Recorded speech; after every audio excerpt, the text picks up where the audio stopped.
honestly just love that music. Just be bopping away. Buju Mishko Pagman Quena Dishnakas Mando Dam. Once again, I am Sandy Boucher, and welcome back to the Best Practices in First Nations Education virtual forum. And now we're heading into the teachers panel. We had an amazing time with the students yesterday, so now the teachers get to share with us their expertise in these very strange times. I want to introduce, and when I call out your name, please just give a wave to the audience. First, Lynette Martin Palachenko from Pelican Falls First Nations High School, and I hope I didn't just murder your name. Martha Sutherland from Moose Factory Island District Area School Board. Nicole Osborne from Kuwaitinuk Internet High School, and Sally Anderson from Kuwaitinuk Internet High School. Hello, everybody. Lynette, I was born and raised in Hudson. So exactly. So you're coming in from my home turf here. So totally awesome. Now, I'm going to give you a heads up. Just like I did with the students yesterday, I'll put your names on little pieces of paper. Yeah, stress level just went through the roof. But you know what? I figure if the students can handle it, you guys got it down pat. So what I'm going to do is ask a question, and then I'm going to draw a name to see who goes first. Every single one of you is going to answer every question.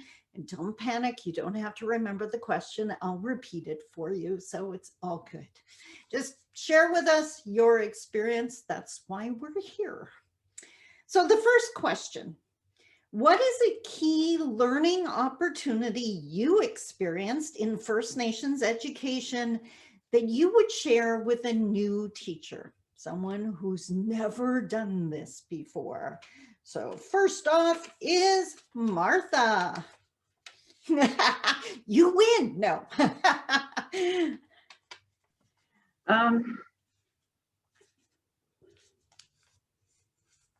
Okay, the one I'm going to share is, and there's many things to share. The one important thing that stands out to me is to include parents and their child's learning, and parent engagement to be made a priority as a teacher, as opposed to saying, oh, the parent never gets involved, we don't have parental engagement.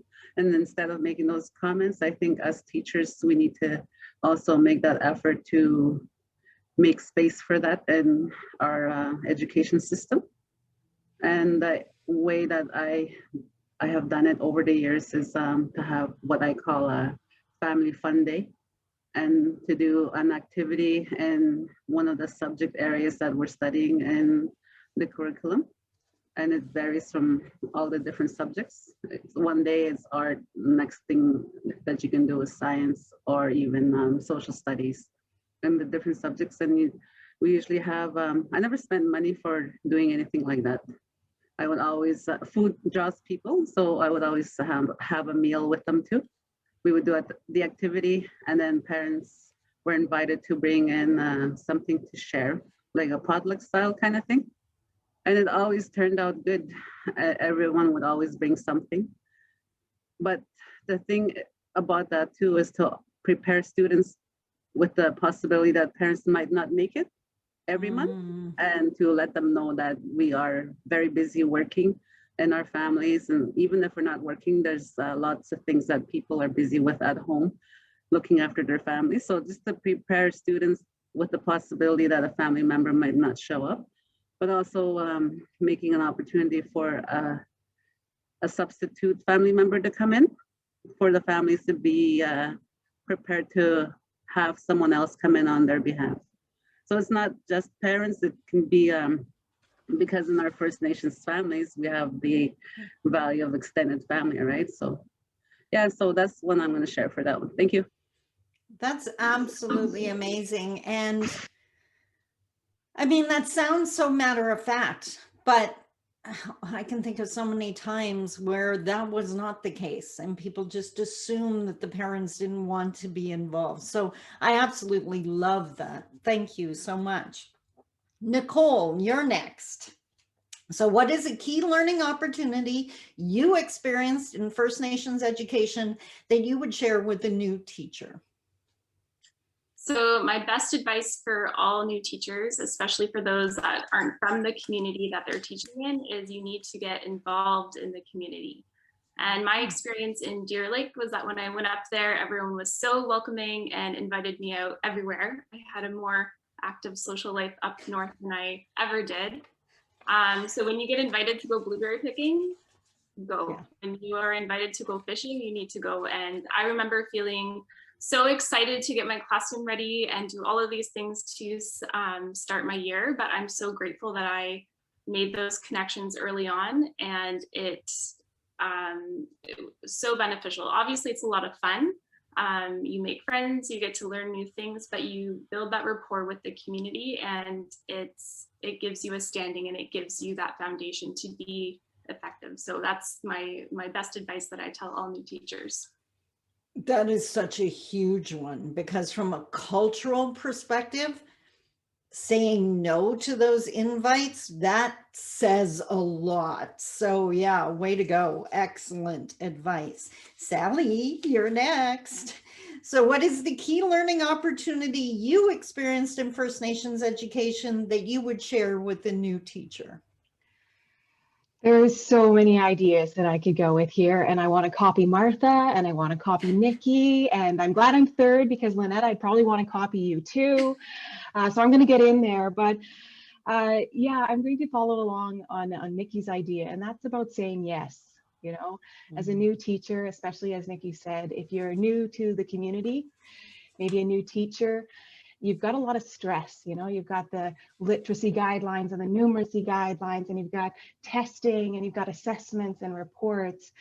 There's a lot of stress, and it's easy to kind of go home and shut your door and watch Netflix for a bit and then just get up and carry on the next day.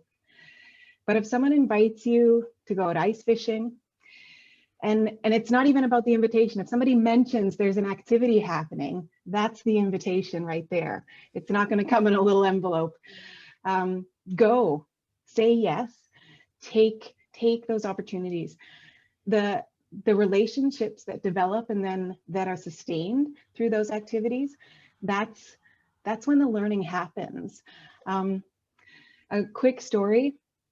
One of the first times I was here in Pikangikum, and I've been in the north for almost 5 years now, both in Pikangikum and Keewaydin. So my experience is in northern communities. I thought, oh, I'll just sneak to the store, the one store in the community. I'll just grab some milk Saturday morning in my jammies. And of course, I meet everybody there, right? I'd been used to living in a bigger city, used to having a little bit of anonymity in a community, and that's not possible. So speaking for a friend, unless you're cool with having your picture in your pajamas on Facebook that, you know, later that morning, don't go in your pajamas, but be ready to meet people at the store when you're out for a walk, and take the time to them, to say hi and find out what's on, because all those relationships will help your teaching, the students' learning, and your relationships in the community. Awesome. Thank you so much. And my heart went out to you because I can totally relate to everything you just said. Your internet kicked out a little bit. It got a little hard to hear you, but hopefully that resolves itself over time. Lynette, you're next. What is a key learning opportunity you experienced in First Nations education that you would want to share with a new teacher? Okay, so for this question, I reflected on my first year teaching, and I was thinking about some of the mistakes I had made, and some of the bridges I burned with a student. I remember one specific time I had this student, and she would come to class, but like sometimes slip out and like, you know, not stay within class with me. And one time she was roaming the halls, and I was like trying to get her to come to class, and she just wouldn't engage, and she just laid down on the floor in the middle of the hallway and just like lied on her back. And I remember like standing above her, looking at her, being like, and getting angry. And I thought it was a reflection of my classroom management skills. Like, oh, like I can't get her to come to class. I can't do this. And so I ended up, this was again, my first full year teaching at Pelican. And I like marched down to the principal's office and got the principal involved. And I really hurt her that day by misunderstanding what she needed. because she needed obviously understanding, compassion.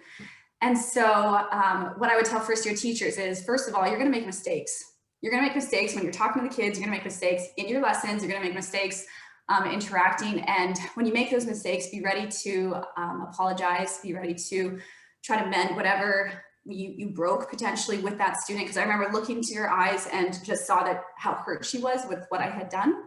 And so I would tell first year teachers, you're going to make mistakes. Be sure to apologize. And then secondly, just remember, I obviously believe in education. I'm a teacher, but that before education, our students have other needs that they're facing, especially the ones that come down from the north. Because I work at Pelican, right? There's homesickness, high rates of dropouts, high rates of suicide, which kind of Tanya was mentioning, and we all know those statistics. And so they're facing a lot. And so before education, before even learning can take place, I would say you need to remember the needs that they might have, that they need compassion, understanding, and grace, just like the rest of us. And that's what I think of when what I would want to tell a first year teacher. Amazing. And honestly, I mean, when doesn't it help us to see the leaders like make a mistake, that they're human too, that it's not just me that makes a mistake? I think, and it's also incredibly humbling, which may not be the easiest thing in the world, but it's important. All about relationships, right?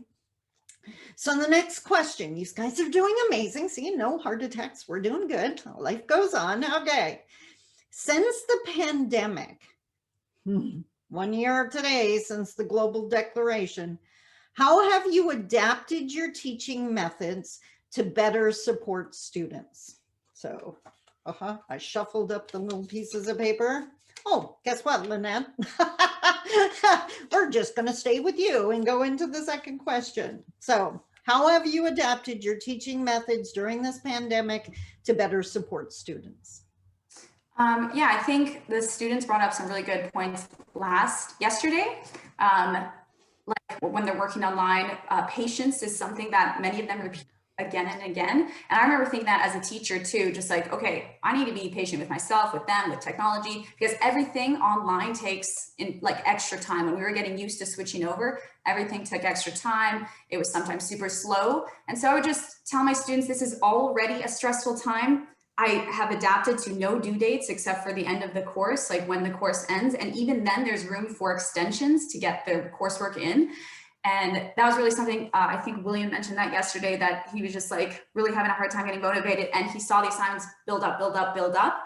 And so I try online to just say like, hey, let's just do what you can as you can do it. We're going to take extra time, and that's okay. We're going to run into technological difficulties, and that's fine. And so, and then two other things that I've really tried to stress, even though I would say I did this before we went to online, is that to focus on the positive, encourage the students, don't make them feel bad for not coming to class. Like when I'm contacting my students, they have lots of stuff going on for themselves. There's lots of different barriers that prevent them from daily engaging in your class, and to not take it personally at all. And then just to never give up on your kids either. Like I know probably as educators, we're all like, oh yeah, that's a good one. But I've seen this past school year what it's like as your teacher, as me calling the students, being like, hey, how's it going? Like you thinking you can get that stuff in, and really walking alongside them throughout the quadmester. And so those are kind of 4 things that I thought of for that question. I love that. And the students mentioned that yesterday, that when someone calls, even if they're not able to do anything, they just know that you care. And that means so much to them, right? So thank you so, so much. And yes, technology is amazing when it works.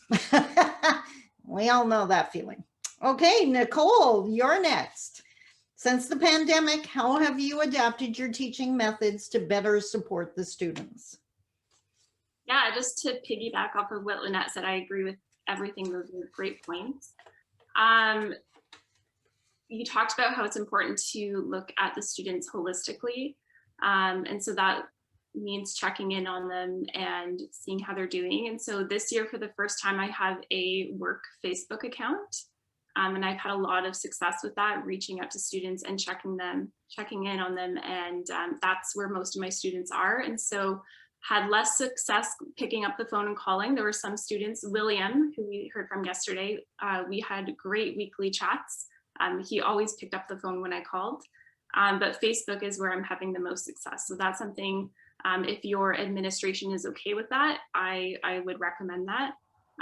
This year I sent out Christmas cards to my students for the first time. That was well received. In terms of instruction though, this year we've gone asynchronous. So students are able to work at their own pace. And one tool I want to plug is Loom video recording. So you can make a video of yourself doing a lesson, and it's there, it's posted. Students can watch it anytime they want. They can rewatch it, and that's been very successful. So check out Loom. Absolutely amazing. And I totally get what you mean by the phone. My daughter won't pick up the phone because they don't talk anymore, right? But she'll text me right back, what did you want, Mom? So the communication's there. It's just she's in the middle of something, right? So don't take it personally. Yes. Martha, you're next. Since the pandemic, how have you adapted your teaching methods to better support students? Well, I was just thinking as the other two were talking about how I'm going to compare last year when we first got hit with the first lockdown and when the pandemic started, there's a bit of a difference for everyone, I imagine. But for me, it was just like, where do I start? Where do I even begin? It was just like all over the place, even though some tools were at my, that I could access at the time. But then the internet was quite slow for the community members. And so that was a challenge, and it still is today. But I think we've been able to become more understanding or more patient with that. But when it does work, it's great, like somebody mentioned earlier. But the thing about, to answer the question more directly, for me, it was important to teach the students and the parents how to use the tools. Like first we used Seesaw last year, and then everybody was asked to work with the Google environment.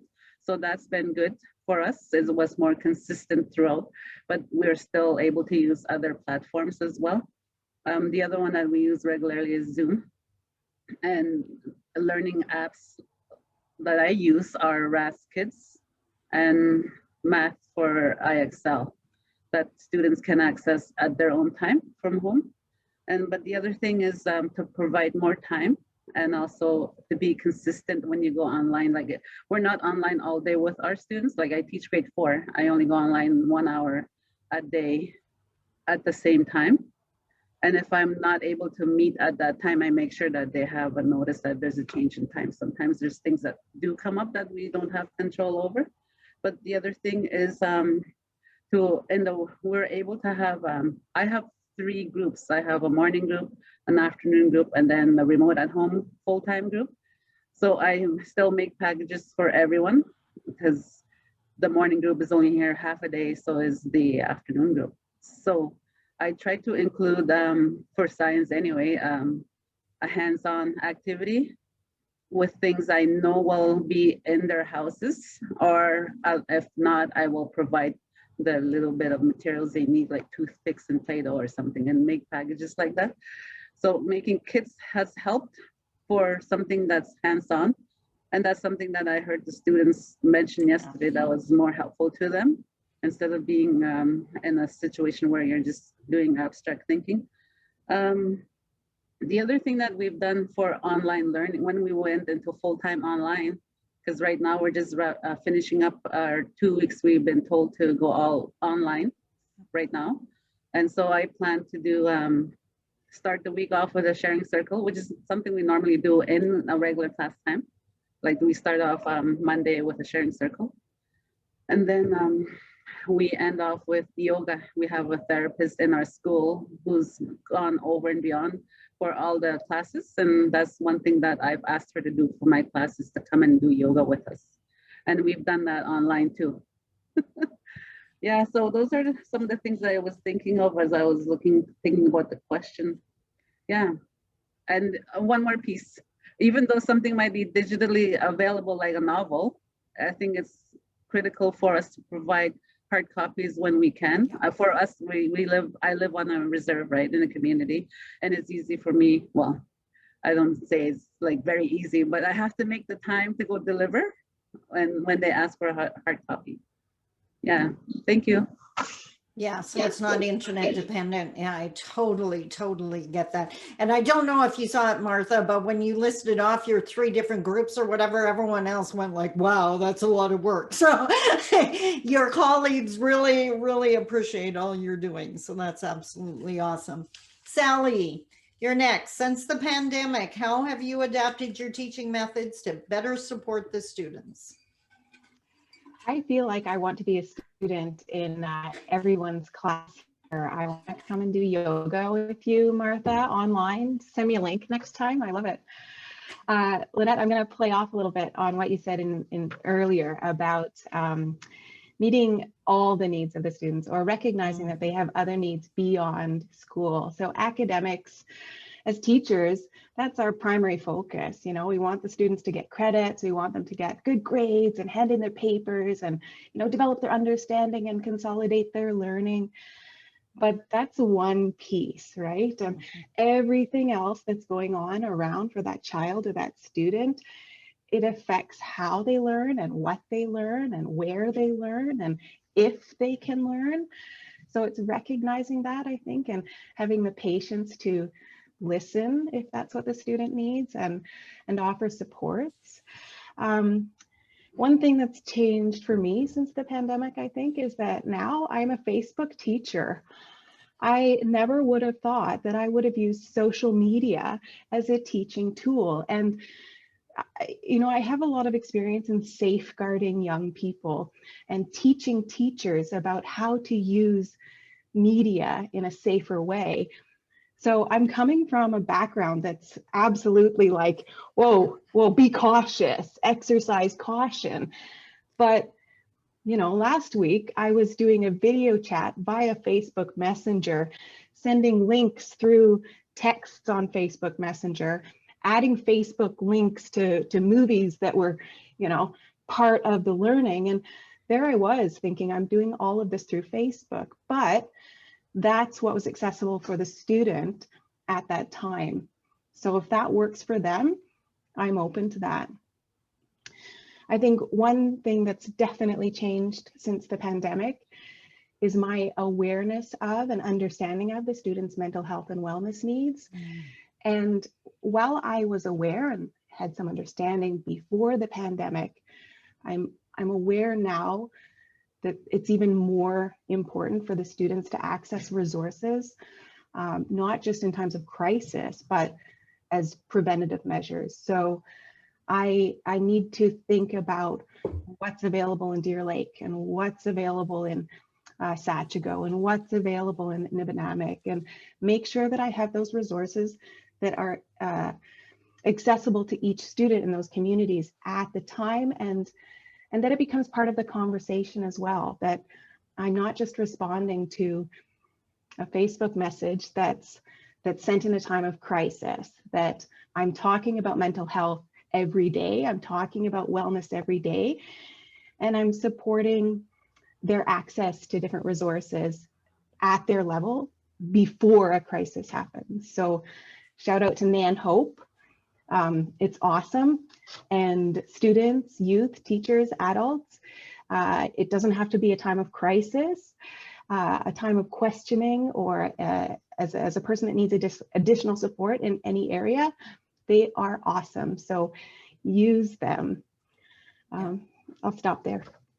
Awesome. I couldn't agree more. Even I was thinking yesterday with the student panel, just seeing other students identify their struggles helps you realize it's not just me. It's not that there's something wrong with me. And I love how every single one of you is not making assumptions about what a student can do, that you're actually, or what they have access to, as far as, you know, like she was saying, with Martha was saying with supplies, right? Like, don't assume that they have it. So way to go, guys.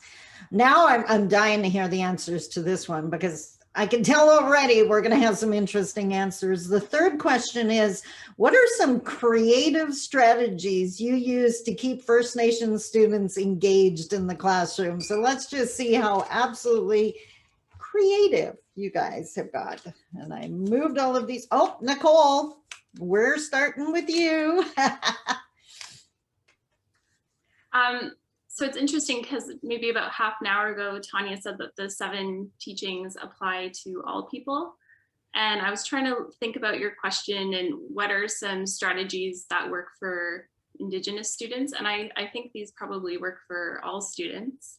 But so before the pandemic, I tried to get my students outside as much as possible. Most of them loved being outside. So even going outside and writing, for example, was something that I had a lot of success with. I always think back to when I was trying to teach some boys fractions, and I tried the idea of bringing the pizza in and cutting up the pizza, and that's a great idea, but that still wasn't working. And it was a colleague of mine that said, hey, take them outside and go cut down some wood. And we had the saw and we cut up this log into fractions, and that's when it stuck for those boys. And I think it was being outside and doing something very familiar to them is what brought it home for them.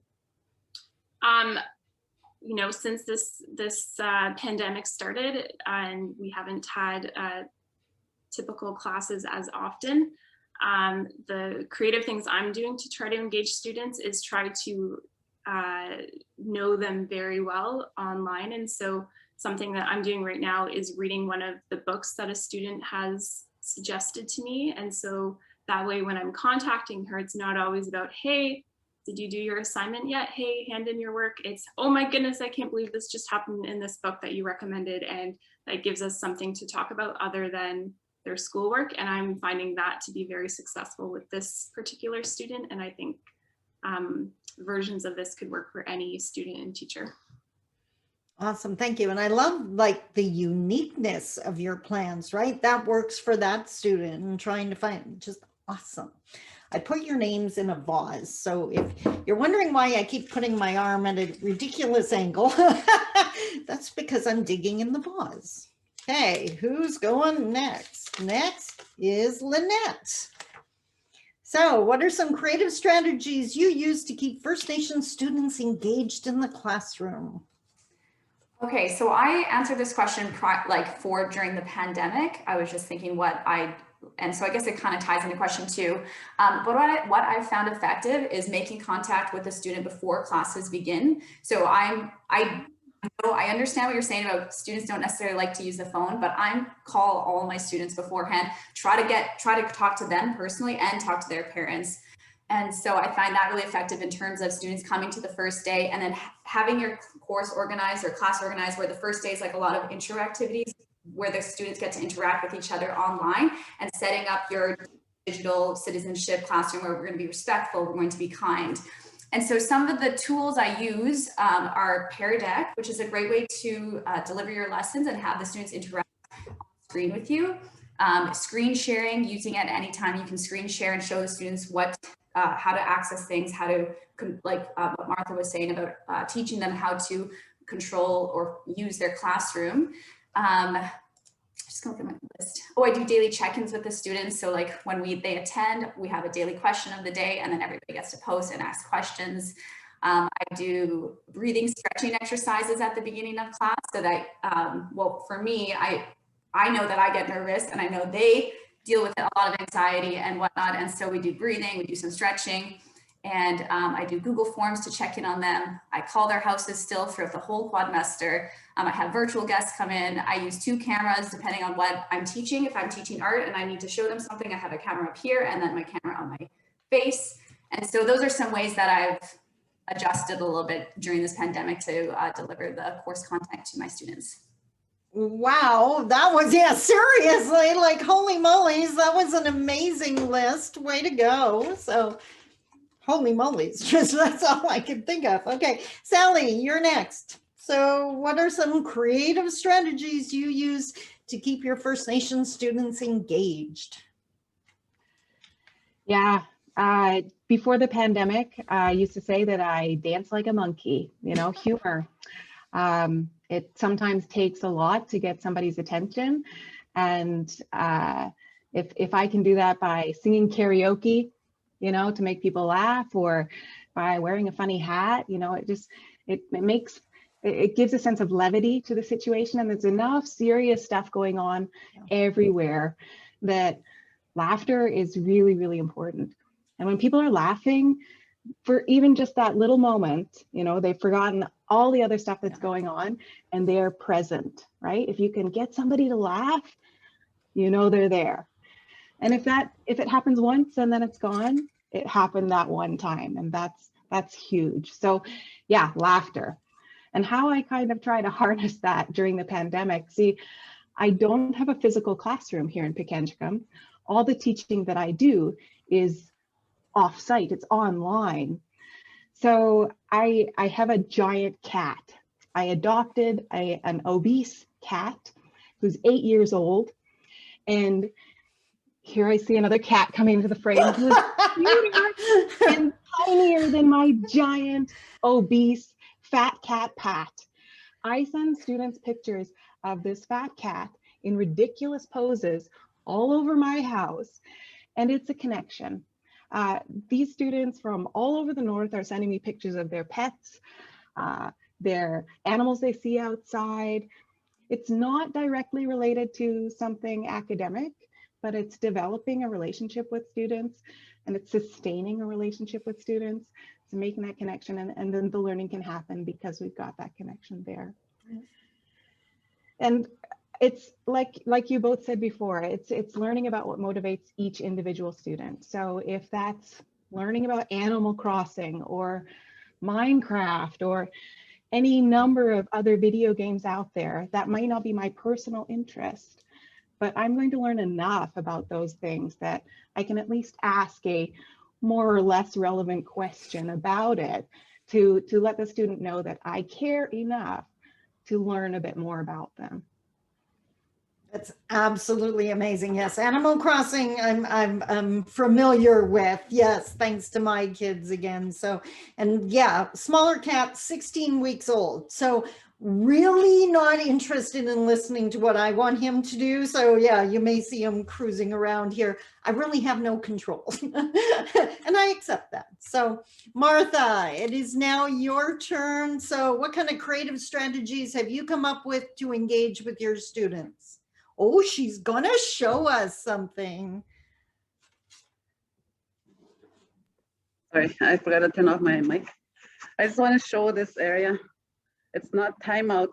It's a place where we've integrated the culture into what they call zones of regulation, where it helps students to identify what feelings they're experiencing. And this is a place we created in our classroom with a beanbag chair. We used to have a rocker here, but I moved it to a different place.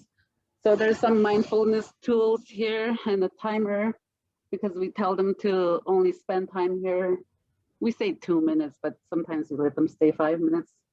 And there's breathing tools and different fidget toys tools that they can use while they're here. There's also a 5-minute timer and a floral or a picture to help them do a breathing exercise. And our EA in our classroom was very supportive, helped to make these teepees. And yeah, so this is one strategy we use to help students engage to handle big feelings, and so they can get back on focus and stay in the classroom with us instead of going home for the day.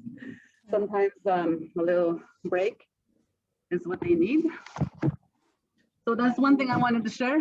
And the other thing that I was going to say with that is working collaboratively with other teachers, like maybe having,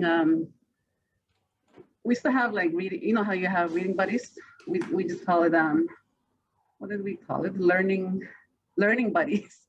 And then we team up with another class, and we would do it for the rest of the, like for the whole year. We do different things together, and going out to the local cultural interpretive center, or places where they would let us come and do a cultural activity, like in a teepee or a shop one, and going on field trips together. And we would always, whenever there was a, you know, how sometimes you have a walk in the community for Orange Shirt Day or different events like that, we would always go with that class. And normally it's a younger class, because my class is grade 4. I would team up with a kindergarten class, and we would always walk with our learning buddies from that kindergarten class on those walks to help with the little ones walk during the event. And the other thing I was going to say is accessing land-based learning activities and opportunities at any time, even if it means right outside our classroom, like our school. You don't have to take a long boat ride every time to go do land-based learning. I don't think there's no time to do that. And there's even with 40-minute periods of like classes, you can go out and do your class outside for that day. There's times where we even did yoga outside at one time. Yeah, so it was really good. It was a good experience to do that, and to access some materials that are within the playground too, like willows. We would use it for art or different other learning activities, but also trying to instill the learning of, you know, making that offering. And even if it's done quietly, because some students have different beliefs from their different families, right? So it's not like a big thing that I do. It's just like, this is what I do. I just put down tobacco, and I offer tobacco every time I take something, and to just, you know, speak a little bit about just taking only what you need, and just to instill the cultural learning as much as you can, even if it means doing it in little ways. You know, it doesn't have to be like a big 30-minute class on traditional values. It can be done as you're doing the activities. Partnerships within the community, I think, are also really beneficial for creating interesting learning activities. And it also helps the funding part too when you work with community partnerships. We do a lot of work with health programs in the community, or the cultural program at the First Nation, from the First Nation.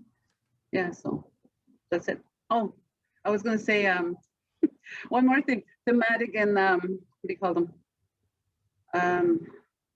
Cross-curricular planning is something that really is helpful for me as well, for to make things more interesting, because you cover more learning, I think, when we do that. It's not possible all the time, but at least, you know, now and then. Yeah, thank you. Awesome. And I have to admit, like, I'm in Thunder Bay, so we're in gray zone lockdown, right? Basically stay home. And I'm looking at, you found a way to go to the cafe. Like, I saw the words behind you, Martha, as soon as you turned on your camera the first time. I was like, she found a way to hang out in a cafe. I wish I could hang out in a cafe. So I may steal that idea from you after this event is over, just to tell myself I'm in a cafe again, because I missed that. Our next question is, how have you transformed the curriculum to better meet First Nations students? Okay, so next is Lynette. Have you changed your curriculum? All right. I have the privilege of teaching from the First Nations Métis and Inuit Studies curriculum. So I teach the grade 9 and grade 10 and grade 11 courses from that curriculum. And so it offers, I mean, all opportunities, ample opportunities to integrate the 7 grandfather teachings, the medicine wheel, topics that are really applicable and relatable to our students' lives and like our ancestors' lives, like residential schools and high rates of high school dropouts. And so what I like to do is create lessons where they would then have the choice, choice in what they're going to research. If we're looking at the diversity of Indigenous people in North America before the 1500s, they get to choose what they want to research, or having lots of time for reflection. If we're talking about really hard topics like lack of access to healthcare or high rates of suicide amongst our people, and then to just doing like fun activities. If this is within if I had the students with me, like sitting within circles, and I think somebody brought up circles already before, but I really do like having circles with my students, and either reflecting on a really hard topic, everybody having the chance to voice what they think or how they felt or how that's impacting their lives. And so that would be my answer in a nutshell. Martha had mentioned sharing circles before. So yeah, absolutely awesome. Nicole, how have you adjusted the curriculum to better suit First Nations students? Just like Lynette said, I try to provide opportunities for students to see themselves and have a part in their learning, and that's accomplished through choice. Whether that's doing a novel study and offering many different choices, which is so different from when I went to school and every student in the same class read the same book, like that whole group novel study. But like offering a lot of choices and assignments, and you are able to get to know your students better, and then they get excited as well. So for a lot of our students, they're really excited about their culture and they want to explore that with their learning. So if you're doing math, right, there's so much proportional reasoning that goes into making moccasins, so you could explore that. For a lot of my students, they love Korean culture and K-pop, and if you can give them a way to talk about that and you see their face light up and their eyes twinkle, they're going to run with whatever assignment you give them, as long as they're able to tell you more about their Korean boy bands, right? So hockey, right, is another big one for a lot of my students. So giving them that choice is my tip. Awesome. Sally, I am now right with you. I want to be in every one of these classes. Like you said earlier, like seriously, that is not the educational system I grew up in. And this is amazing, guys. Kudos to you. As I mentioned to the students yesterday, this is going to be one wicked story like 10 years from now when we're telling people, you're not going to believe. So this happened and this is what we had to do, right? Like no one, unless you lived through it, this is going to be one wicked story. Martha, how have you adjusted your curriculum to better suit First Nations students? I was going to start talking again before I unmuted myself. I was just going to say that where I went for my undergrad degree was Saskatchewan Indian Federated College at the University of Regina, which is now known as the First Nations University of Canada. So in my teaching program, my 4 years of study in the undergrad program, which is called Indian Education, we were always taught to integrate the culture, the First Nations perspective and ways of knowing into all of our lessons. So because I have that background and the fact that I'm First Nations myself and reflecting on how I learned, I always think of how do I include or where can I integrate culture into this lesson or this piece, even if it's science or other things like the other subject areas, for example, even in physical education. All those different areas we were taught to always integrate the First Nations worldview into all of our lessons. There's times where you can't, or I've struggled with how, and there's just no way I can do it with this one. So I just have to be real with that, and it's okay. So whenever possible, always including that cultural piece. But I do want to mention this was done in our area. It's a cycle of life, cycle of life, and it's the names of the moons in Cree, in Indi moon, Mushkigo moon. So there's a cultural, there's language and cultural curriculum that was produced by Mushkegowuk Education or Mushkegowuk Education. And again, that's a piece that people can use as a guide.